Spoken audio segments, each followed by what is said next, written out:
சென்னை புளியந்தோப்பு அருகே டாடா ஏஸ் வாகனம் மோதி சைக்கிளில் சென்ற 10ஆம் வகுப்பு மாணவன் பரிதாபமாக உயிரிழந்த விபத்தின் பதற வைக்கும் சிசிடிவி காட்சிகள் வெளியாகியுள்ளன. பட்டாளம் போகிப்பாளையம் பகுதியை சேர்ந்த 10ஆம் வகுப்பு மாணவன் சதீஷ் 2 தினங்களுக்கு முன்பு இரவு 9 மணி அளவில் சைக்கிளில் சென்றான். பட்டாளம் மணிக்கூண்டு ஸ்டாரன் சாலை சந்திப்பு வழியாக சென்றபோது டாடா ஏஸ் வாகனம் மோதியதில் சிறுவன் நிலை தடுமாறி கீழே விழுந்தான். அடுத்த நொடியே டாடா ஏஸ் வாகனம் சிறுவன் மீது ஏறி இறங்கியது. படுகாயமடைந்த சிறுவனை அக்கம் பக்கத்தினர் மீட்டு தனியார் மருத்துவமனையில் அனுமதித்த போதும் சிகிச்சை பலனின்றி சிறுவன் உயிரிழந்தான். டாடா ஏஸ் ஓட்டுநரை போலீசார் கைது செய்தனர்.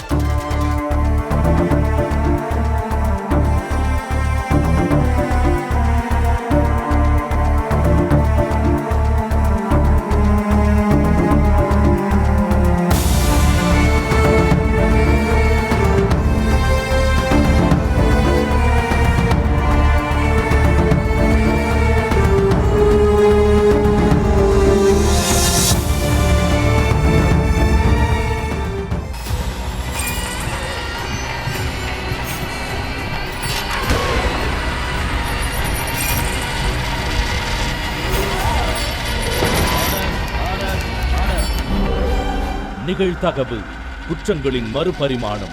நாள்தோறும் இரவு 10 மணிக்கு இணைந்திருங்கள் நமது நியூஸ் தமிழ் தொலைக்காட்சியோடு.